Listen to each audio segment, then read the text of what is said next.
Welcome back everybody. As you can see, we're not in a 172 anymore, we're in the A2A Simulations PA-28-180 Cherokee. Now let me just show you some of the features with this plane. Let's hop into the maintenance hangar here. And almost every A2A plane, at least the newer ones, have items that you can swap out, aerodynamic mods or batteries and tires and whatnot. I know the Spitfire comes with different propellers, which is cool. So let me show you how some of these aerodynamic speed mods works. And so you got these wheel fairings here, and so you have ones for the mains and one for the nose wheel. And then on the main wheels there's a second stage that covers the struts as well. So there's two stages to that one and two. So we'll take those off. Next one we have is wing root fairings.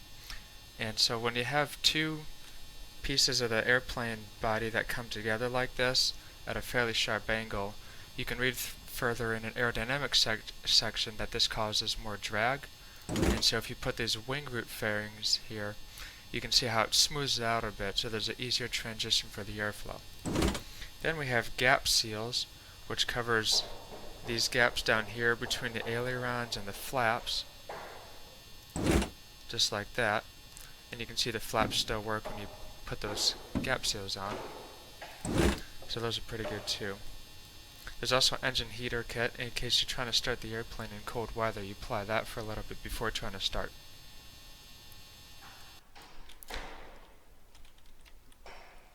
Alright, so we'll get on with the basic pre-flight here. Let's go ahead and get inside the airplane.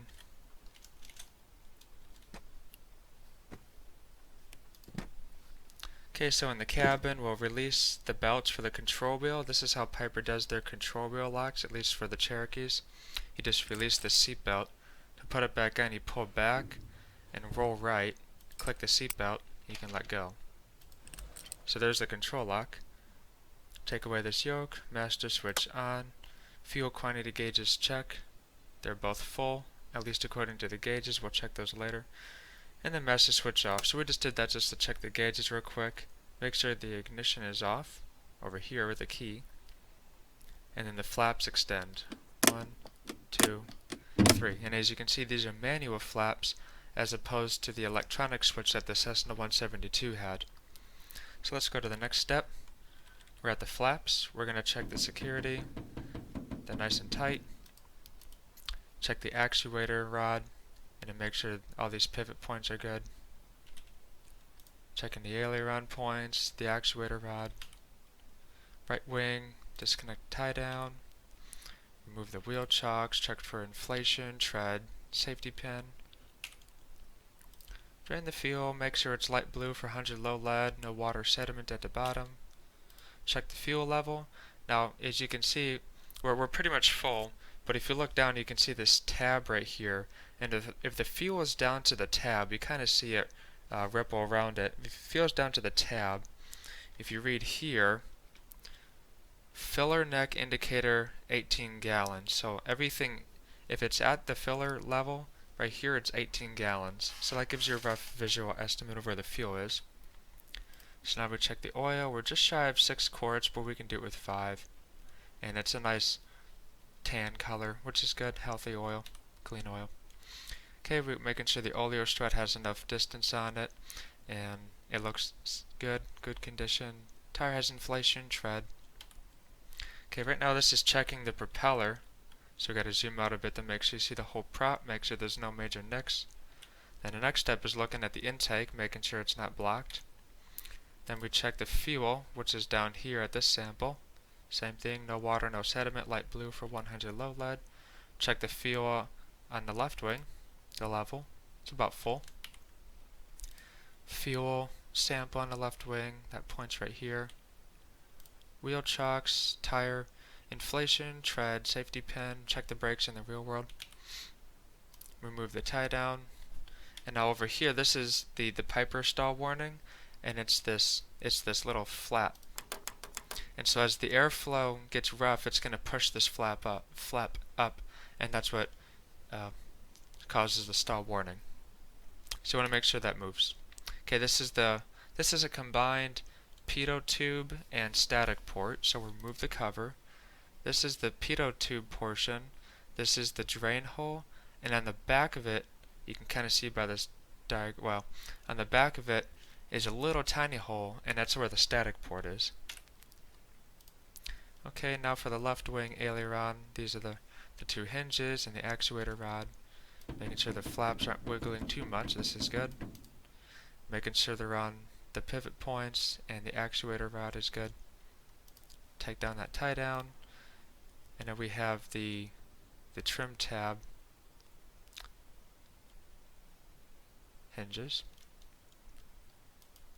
And then we're making sure that these parts look okay. And then make sure the trim tab has a little bit of wiggle. Now you also notice with this, on the Piper, we have the whole horizontal stabilizer moves. And so when the horizontal stabilizer and the elevator are the same piece, this is called a stabilator. And it's also known as a flying tail, because the whole thing moves. So this is different from the 172, where it has a fixed horizontal stabilizer and then a movable elevator. And then the rudder on a Piper is directly connected to the pedals and the nose wheel, so you can't really move it too much on the ground. I want to make sure the VOR antennas are up there. Okay, make sure the baggage door is locked. And then that's the end of the pre-flight. So now let's get this plane started. Weight and balance is in here. Close and secure the cabin door. So we got two parts on the Cessna door. We click this main latch up here. And then to lock it shut, you hit that switch, you hit that lever up there. Control wheel lock is removed. Control is free and correct. So all the way back, all the way forward, right, left. We can look right and see that the right one is up, the left one is up, and then this is back and forward. So that's all good. Ignition and avionics are off. Ignition and avionics, radio, master. And then we'll turn the master switch on. It's just a battery while it's the master. Check fuel quantity. We already did that before. Those look approximately full. Fuel selector fullest tank. And so we'll just throw it onto the left tank for now. Flaps extend and retract, so they're extended. We'll retract them. That's just making sure they're fully moving through the range. Elevator trim set for takeoff. Now the elevator trim on a lot of Pipers is on the ceiling here. So I usually wiggle my trim wheel to make sure it's actually in the right spot. So that's neutral. Some Pipers will have it down here beneath the seats. Okay, beacon on, rotating beacon, the orange one. And now engine starting. Now the main difference of starting this plane, the Cherokee 180, versus the Cessna 172 R model, or anything later than an R model, is that the R model is fuel injected with an IO360, and this Piper Cherokee 180 has an O360, which is carbureted. So carbureted engines usually start just with the mixture full rich. So we'll go through here, wheel brakes on. This is our parking brake. That's off. This is parking brake on.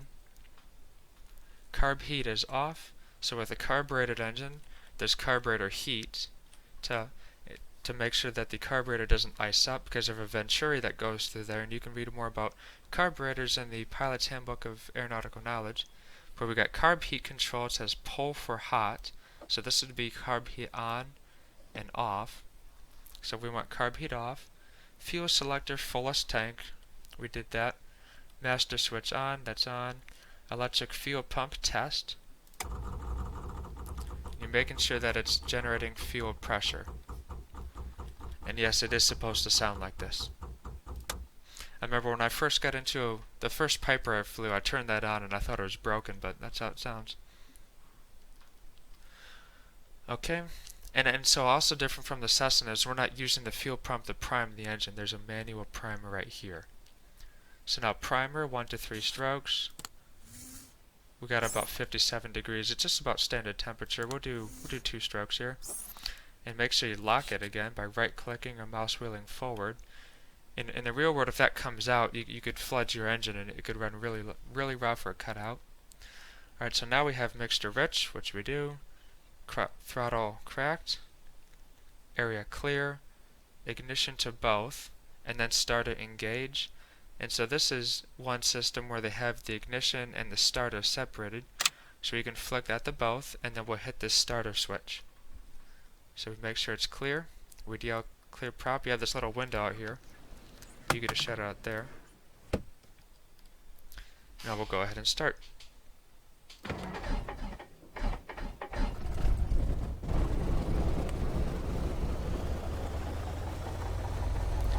Okay, temperature is not going to move yet. Oil pressure.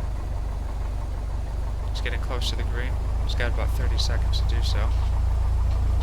Okay, oil pressure's in the green.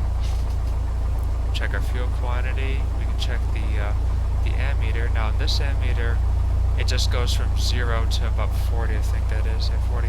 And so this is just telling you how many amps it's generating. It's not the same as the 172's ammeter, where it'll show you positive or negative charge. So you have to just line this up with what the proper amount of amperage should be. Then we'll check our suction, just over 4, and that's normal. Remember, suction is a vacuum the vacuum pumps, and they power these two vacuum instruments, your attitude indicator and your heading indicator.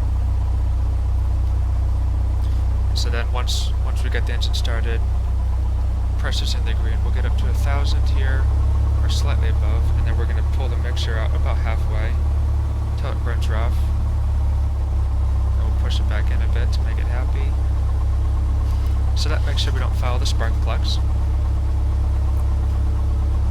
Okay, so now we're down here to 12, 13, 14 is nav lights as required. We don't need them. And on this plane, you can see here there's three positions for the switch. You got off, you got bright for instrument lights, and dim instrument lights. So when you turn the nav lights on, the system will automatically have your instrument lights on, which is a pretty cool feature. But they're not needed for daytime. Okay, altimeter set, so we'll get our avionics on. And we're going to tune in the AWAS here at Yuba County Airport, 1847. Now in this audio select panel, the top one would be speaker, and the bottom one is your mic, is your headset. So speaker means it'll play over this speaker right here in the real plane. So more realistically, if you have a headset, we'll select COM 2 on this one.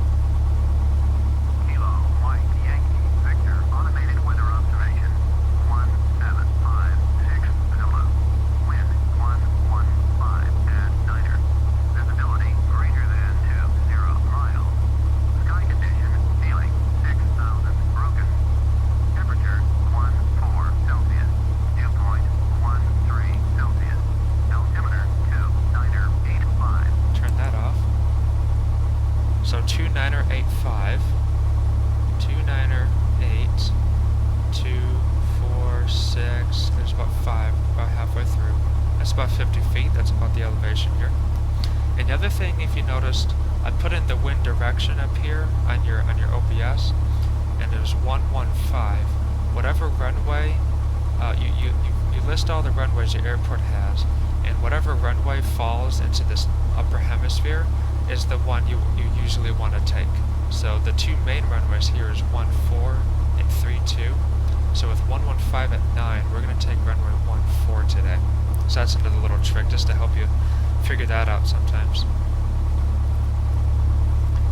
And we'll bring the RPM down to slightly. It slowly increases as the engine warms up. Okay, now heading set. Remember, right control, right shift, and enter. Drags you over here so you can look at the compass head on. We're looking at a heading of 140. Left control and space centers the view again. So 140 is this knob to correct the card. This is our heading button. We'll put that on 140. That's the runway we're going to take. Radio master on. We did that to get the radios working. And then radio's on. Okay, so next up is ground check, and so that's going to be the run-up, and so we'll go ahead and taxi up to the runway first. So before taxi, we'll just make sure we got the flaps up and we're all ready to taxi essentially. We'll check the flight instruments. 01, spool up, ground down, altimeter set, 0 twice, heading set with the bug, and there's no flag here in this little box for this electric instrument, this turn coordinator. And then we've already checked our flight controls. And then we're just leaving our transponder on ALT, the more modern requirements here. Okay, so we'll release the brakes. Go ahead and turn the track IR on. Look around, make sure we're clear.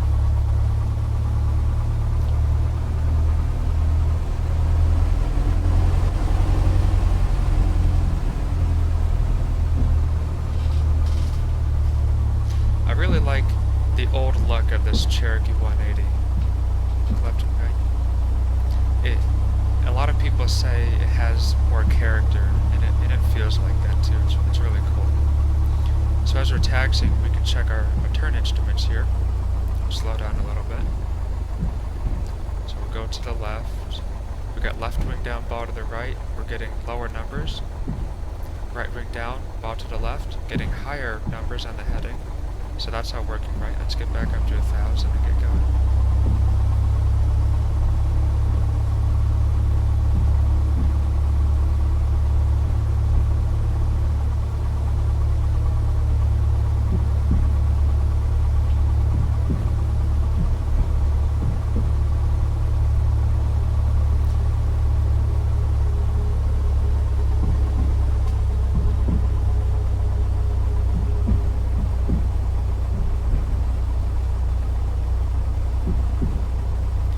Crossing an active runway, we just look left and right, and before crossing, we just give a radio call saying that we're crossing runway 523 Marysville.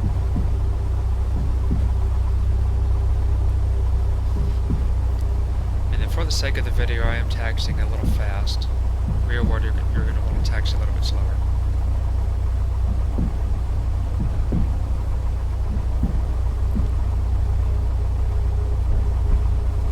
I haven't flown a Cherokee 180C in real life. I've flown a Piper Arrow, and so it's a little bit different. So I don't have any real-world checklists that I've taken pictures of, but there's some decent ones out there found on the internet. If you just Google PA-28-180C checklist or POH, this one, the A2A model, is a 1969, I believe. So something from mid to late 60s would work pretty well.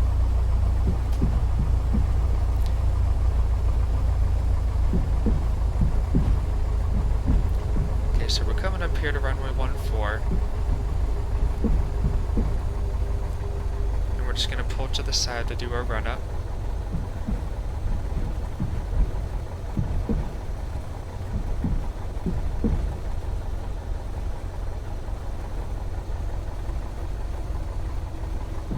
And so sometimes what we'll do here, in the real world what we'll do at this airport, is we'll come to the side like this. I'll get the mixed turn so we can use our throttle more. And we'll make a tight left turn here.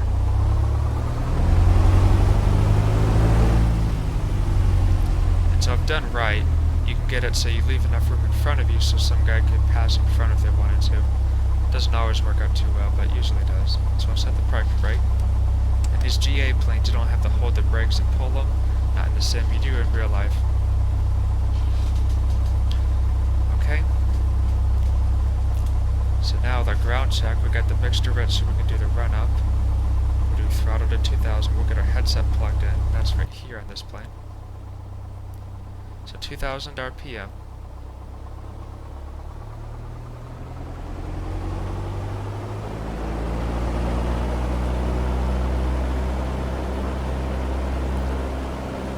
And then we do our mag drop, our mag check. Right mag. It's about 100 RPM. Both. Back to 2,000. Left mag. About 100 RPM drop. Back to both. Carb heat. Check for RPM drop. Carb heat on. About 100 RPM drop. You're looking just for a rough drop there. Carb heat is off. RPM goes back up to 2,000. Engine instruments check. So we have temperatures in the green. Pressures in the green. Ammeters showing the correct charge. Suction is good, just over 4. fuel gauges are showing full. Now we'll bring the throttle back down. I'll pull it all the way up to the stop to make sure the engine idles.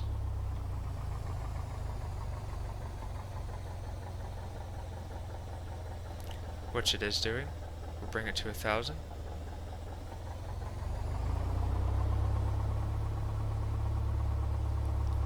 Okay, so before takeoff, seat belts and doors check secure, so we're wearing our seat belts and the door is closed and latched. Flight control is free and correct. We've done this once already, so they're all moving. Elevator trim, make sure that's neutral. Mixture is rich. Carb heat is off. Fuel selector fullest tank. So we've been on the left tank, let's switch to the right now. Electric fuel pump on. Engine gauges normal, wing flaps as required. So electric fuel pump on. For a lot of low-wing airplanes, you have to run the fuel pump on takeoff and landing. In case you do that in case the engine-driven pump fails. It's a little bit different from high wings and also a little bit different from fuel-injected high wings like the 172R. And so we're going to turn it on, but you want to make sure you turn it off at around 1,000 feet above, because if you leave it on too long, it's right here in the left side of the engine area, and they can get hot pretty quick. In fact, we can go outside. And this little air inlet is specifically here for the fuel pump. So you want to turn it off as soon as you can. And we'll go over that later after the takeoff. So we'll go ahead and cut the video here. And we're going to be doing the rest of the takeoff procedures and then the remaining landing procedures in this Cherokee 180. So that's going to be the short field takeoff, soft field takeoff, and then we're going to have to do a soft field landing and then a no flap landing. So those videos will be coming up next. See you next time.